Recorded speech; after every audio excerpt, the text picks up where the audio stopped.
Hello and welcome to the Penno Channel for the Aston Villa January window transfer update. As always, if you could subscribe. There's 80% of you still not subscribing who are watching, so please do subscribe and also comment your thoughts on everything discussed within the video. Now again, it seems like it's Aston Villa's transfer window this season, and it has been for a few other transfer windows of the past. So much is going on, and yesterday and the day before has been an absolute madness. Let's start with Ollie Watkins. So Villa were about to play Celtic a few hours before.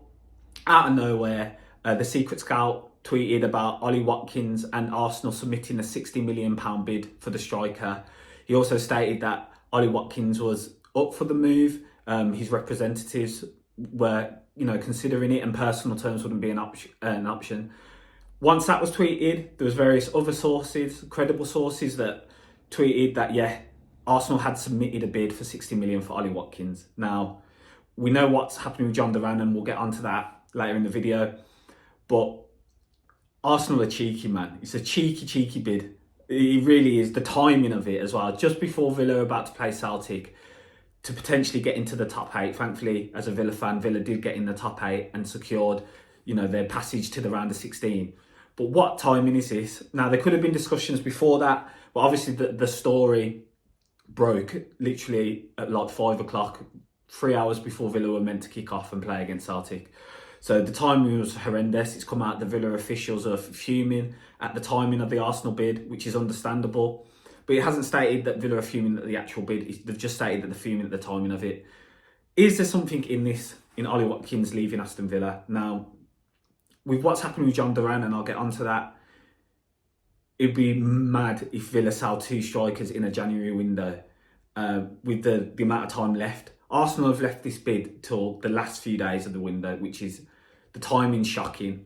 Are Arsenal actually serious about this? 60 million is not going to get Ollie Watkins at this stage. He's in the prime of his career. We saw the numbers he got last season, 19 goals and 13 assists in the Premier League. Not many strikers do that. So 60 million, even though regarding his age, is not going to get Ollie Watkins at this stage of the season. So with Arsenal, are they just doing this bid in terms of showing that, look, to their fans, we've tried to get Ollie Watkins, Villa have rejected the bid, and that's that, we tried, and not actually serious?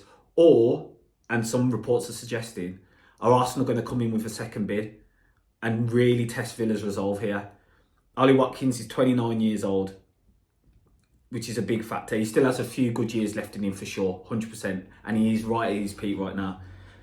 This season, he's got 20 GA in 32 games. So he's on the right trajectory. His goals per game in the Premier League are in line with what he got last season. So he's on target to get 19 goals again this season.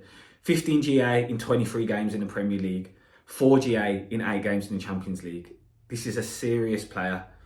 And if Arsenal really want him, it's going to take a ridiculous offer, I think.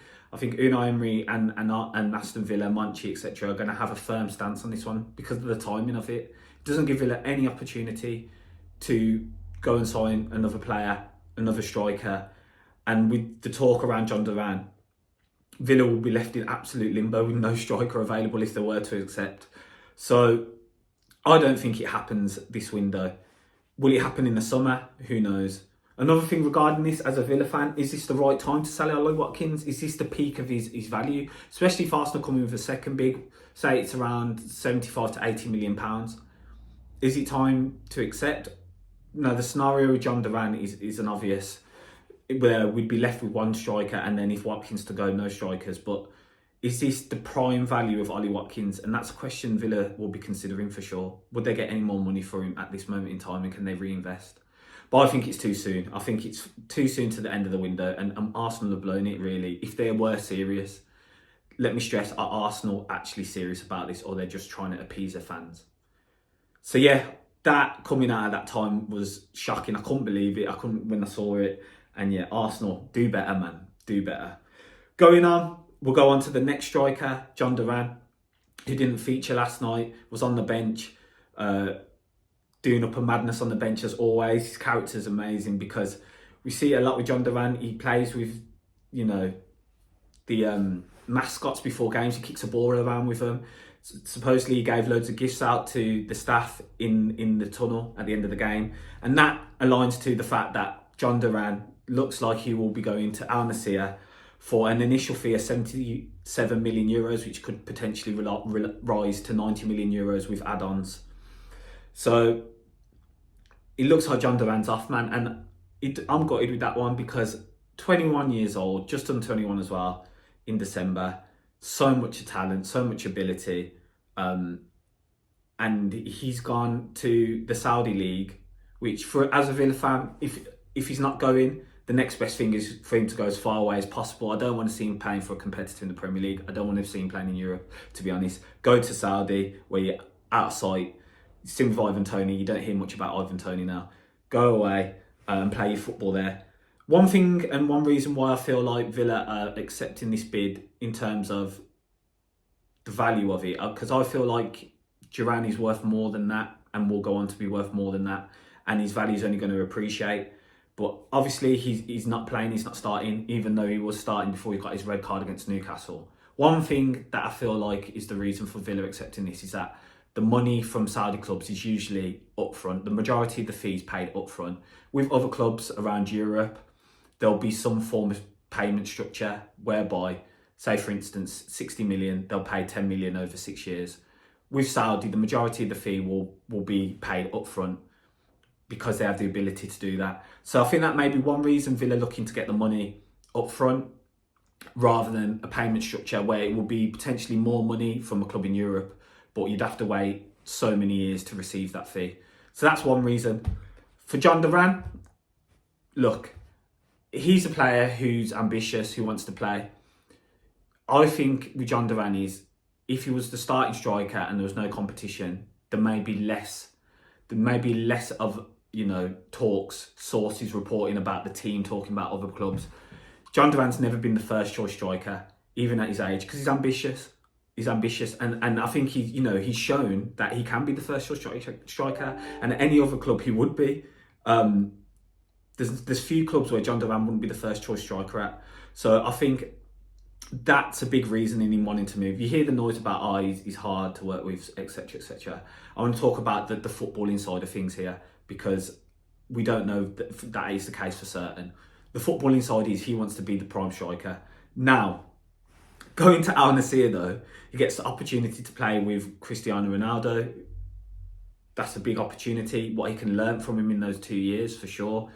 The 2 to 3 years that I think he will stay there for, because I envision him coming back to Europe. He's 21, 2-3 years he'll be 24. I think he'll come back to Europe at some point, but he'll get to play with Ronaldo. The big thing, will he progress at the same rate at Al Nassr? The levels and the standard is not like Europe. That's a big factor, which you'll have to take into account for sure. But, I think him going there, he set up his family for life, which I don't begrudge of anything. If you have the opportunity to set your family up for life, go ahead and do it. You've come from Colombia, you've had to go to the MLS, you've played for Villa, Champions League, Premier League, all before you've turned 21. He's having an insane career path. And if that's his choice and that's his decision, so be it. We'll see what happens in the next few years. But I do think he'll come back to the Premier League. And as I've stated, I really think the reason Villa have accepted this fee from Al Nassr is because of the upfront fee, and they get the majority of the money straight away. But yeah, I am sad to see him go, man. Unbelievable player, the talent that he does have and the potential. He could go on to be one of the best. But I think right now for Villa, it's a good deal for them.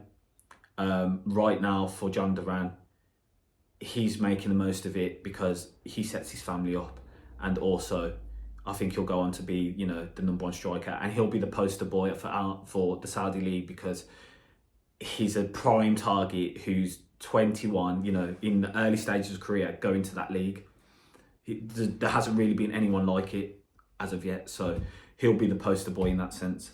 So good luck to Jhon Duran, but it looks like that one's going to be all tied up in the next few days. He's in London having his medical test as of today. So yeah, all the best to Jhon Duran, and let's move on to incomings.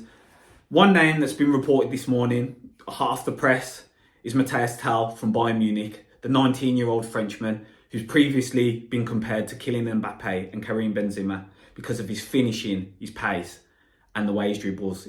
He's an unbelievable dribbler. Now, Mathys Tel has been linked to numerous clubs throughout this window. Spurs, Man United, Chelsea, and Aston Villa are the latest club to be linked now. Is this tied in because Jhon Duran's leaving? Potentially. But Bayern Munich are looking to get rid, potentially on a loan with an obligation to buy, or they're looking for a fee around 50 to 60 million euros. And guess what? Villa are about to see 77 million euros in a transfer over the next few days. So yeah, that could be the reason why he's been linked. Now, Mathys Tel, wonderkid, like he was touted as the next big thing a few seasons ago. Came through from Rennes, made his debut for Rennes at the age of 17, the youngest ever to represent the club, younger than Eduardo Camavinga. So that shows you the talent and potential that the player had. Bayern Munich then signed him. Sorry, at 17, he made his debut at 16. Bayern Munich signed him at 17. And yeah, he was touted to go on to big things. Now, his development's kind of stalled within that over the last 2 seasons. This season, he's played 8 games within the Bundesliga. A lot of the time, he's been stuck on the bench, had a bit of an injury as well. But he can't break through the side. Made 1 appearance in the Champions League. And you can understand why he can't break through the side, to be honest. We've played against Bayern Munich and we've seen the talent that Bayern Munich have. They have Elise, they have Gnabry, they have Kingsley Coman, they have Leroy Sané operating on those wings. Mathys Tel usually plays on the left, but he can also play as a centre forward and he can play off the right as well. Harry Kane plays up front for Bayern Munich as well. So look at the players ahead of him. It's not a bad thing that he can't get into that side because there's some absolute quality. So it is a market opportunity right here for Aston Villa. Will they be looking to go in for Tel? Now, for me, if he was to come in, again, he'd be operating as that second striker or more off the right side of the midfield. Got Leon Bailey there. Darnell Marlin's been brought in to play as a second striker and sometimes operate off the right, which we saw against West Ham, but I think he's better playing as the second striker. And then Mathys Tel, I think he's best on the left wing, if I'm honest, but can he do a job on the right wing? Potentially. I don't know about this one. It might be a market opportunity because of the talent and what he can go on to be. Having just sold someone for 77 million euros based on his potential as well as what he's done currently. Mathys Tel seems like a bit more of a gamble in that sense, but he's a different type of player. Yeah, we'll see if anything's developed with this one, but it's a name that's just been said and brought up regarding Villa in showing interest to him. And as I said, there's so many clubs that are going to be after his signature. It's going to be a hard task of signing him in if Unai Emery, Monchi and the team do want to get Mathys Tel in. So look out for that one and keep an eye out. The final player we're going to go back to is Joao Felix. Now, it's reported yesterday that Villa were in talks with Chelsea throughout the whole day regarding Joao Felix and what can be done. It's also stated that going into today, there's going to be further talks around it. We heard in the summer, Joao Felix deal is so hard to negotiate and deal with. He'll have a number of rights because of the profile of the player, even though he hasn't lived up to that profile, in my opinion, as of yet. It's going to be a load of branding rights and deals, etc., around him just because of the name. So there'll be a lot of things to discuss regarding Joao Felix having just signed for Chelsea as well, and what will be in their contract. Is Joao Felix actually interested? That's the real question. There's been reports that his team has stated that they think Unai Emery is the guy. He's the manager to get the best out of Joao Felix. We know Unai Emery just loves Joao Felix. He wants him as a player. He wants to manage him because he feels like he can get the best out of him. But is Joao Felix, the player, actually interested? Well, we'll have to wait and see what his opinion of it is. We'll know if he is interested and thinks like this is the right move for him. Then I think this could happen. I really do think this could happen because Chelsea, he's